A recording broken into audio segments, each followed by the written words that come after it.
Hey guys, this is Aaron coming at you with a video about pay periods and how to convert employees to a better pay period if you ever need to. So I want to walk you guys through this, make sure you understand all the different steps you have to go through. So a pay period is such a huge deal, and it is the way we account for a certain amount of labor put in for a certain period of time. And if you can understand this pay period, understand what it does for you and how you can get somebody to convert over to a better one, it'll really make a difference. So pay periods can get us in a bind sometimes. You know, you'll end up in a situation where a staff member might say, "Boss, can you pay me for this that I haven't done yet because I got to pay my electric bill. I got to do this, I got to do that." And then they conveniently don't show back up to work the next day. Causes a problem. You can run your pay period, you know, from the first. We do ours the first, the 14th, then we do here the 15th through the 30th or 31st, whatever it ends up being. We like the second pay period to be larger than the first because most people pay their bills when they roll in here on the first, second, and third. That's how we run it at our company. You can do whatever you want, but we do semi-monthly, not bi-monthly. It's called semi-monthly when you do twice a month. So semi-monthly, this would be your first pay period. This would be your second pay period. What ends up happening on these first and second pay periods is sometimes employees get in a bind because their money isn't lined up, they don't budget well, whatever. And you find yourself finding employees that say, "I want to get paid weekly, I don't want to get paid every 2 weeks or every, whatever." It ends up causing issues. Now, if you pay every 2 weeks, you're still going to have a month, probably 3, 4 a year, where you end up with a 3 pay period month that covers not just 4 weeks, but ends up covering anywhere from, I guess it'd be about 6 weeks. So that ends up getting you out of whack and not lining your stuff up correctly, and it really tanks your P&L. And then really, on all the months where you have 4, you're underpaying on those P&Ls. We want it accurate. So if you understand the benefit of a first and a second pay period, it makes a huge deal. Now, a lot of you run into issues when you go from doing it weekly to doing it all of a sudden now twice a month. But we'll get into that in a second when we talk about the conversions. Now, here's the other thing. Flat rate for technicians and bonus plans for advisors and straight commission. All of these type of pay plans a lot of times scare people. They think they're not going to do it. That's not true.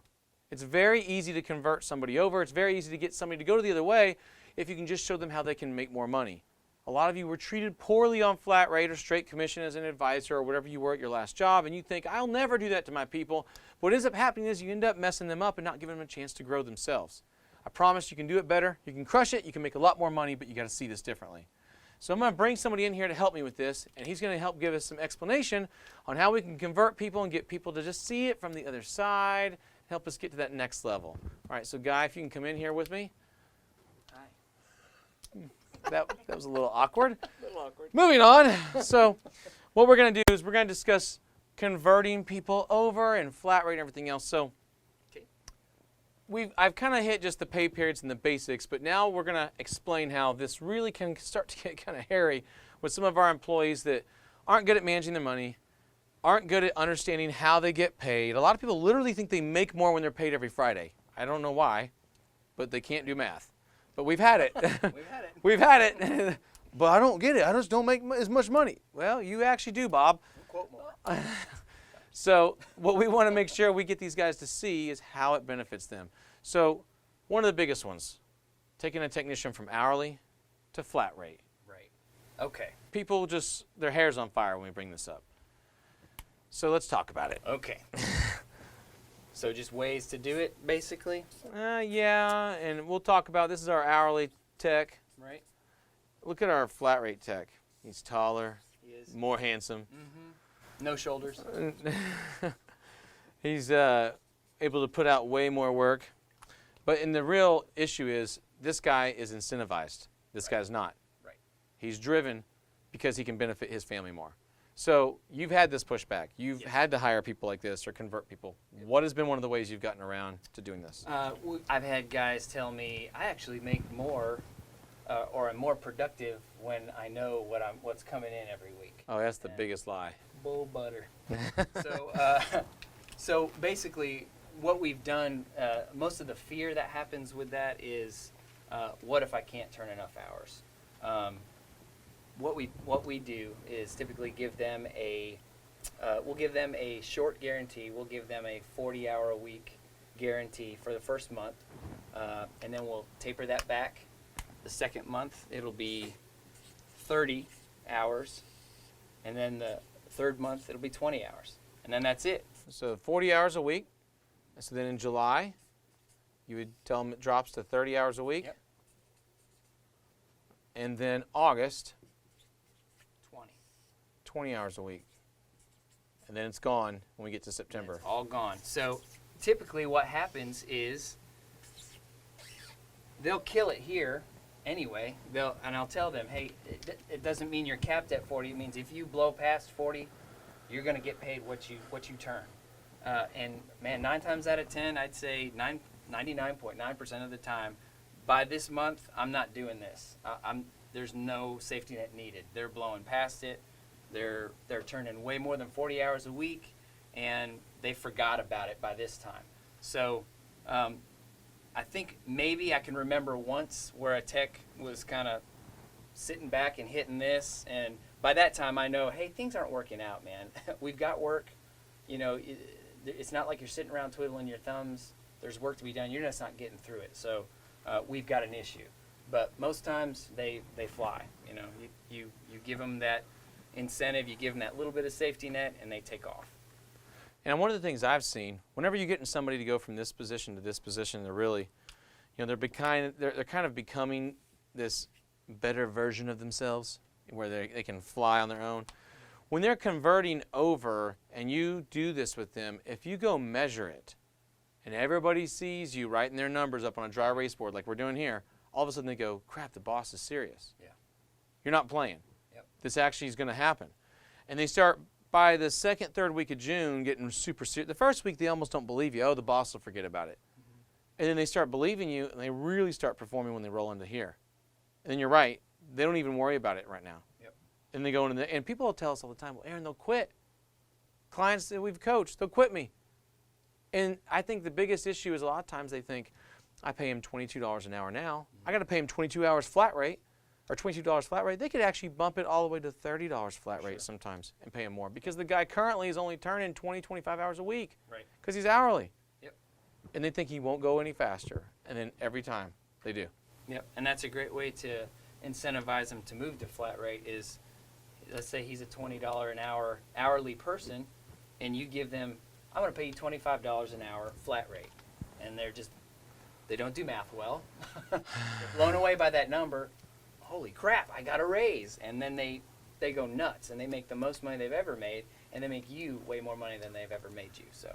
And let's chase that for a second. So if you got a tech that's only doing 20 hours a week and you're paying him $20 an hour, well, you're paying him, you think in your mind $400, but you're really not. You're paying him $800. Mm-hmm. He's only producing half that for you. So he's really costing you $40 an hour. So if you think about it, when this guy all of a sudden jumps to here and you're now paying him 40 hours a week because he's actually performing on flat rate, and you're paying him at $25 an hour, even though it's $5 more than his original door rate, he really is only costing you $25. He's not costing you $40. Right. So you're outrunning your costs, and it now makes sense to the guy because he's getting more hours. Yep. He was getting paid $40 before, but now he's getting paid $40 at $25 versus $40 at $20. He's getting more handsome. He's getting taller. His muscles are getting bigger. Because he's working faster? He starts coming to work in tights. He has a cape. I don't care what he looks like. He turns hours. That's it. That's it. And here's the catch to all this. A lot of times we'll end up with an argument around right here, on this part of the pay period, and right here, the end. You never get one in the beginning. And it's, I got this huge job. It's practically done. It's got to go on this pay period. And then the next day, like this is on a Tuesday, and on Wednesday when the next pay period starts, they're working on that car till 1 p.m. from 7 a.m. They had 6, 7 hours left on it, but they wanted it paid then. How did you navigate that and keep those guys contained to the right pay period? The same way we would do the forced, and that's a completely different video, forced and rollover. But within the same pay period, it's not paying for a job until that job is completed, until it's done, everyth's together, and it's in QC. It's getting checked over. So they're incentivized to work through their week or the 2 weeks and get all their work done as fast as possible. And obviously be accurate, because comebacks just means they're doing something for free and they're not getting paid for it. So keeping up with them and keeping up with their production is key to keeping them paid on time and paid within the same pay period. So That's good. That's good. And you know, one of the things we run into with converting somebody over to a new pay plan is whether it's commission and it's the advisor, or it's flat rate and it's the technician in the back, you have to think through, what if they're highly successful? How am I going to be able to pay for this person? You're going to pay for them with the revenue you're about to bring in. So don't get too scared and start pulling back thinking you're not going to be able to afford it. You're going to be able to afford it.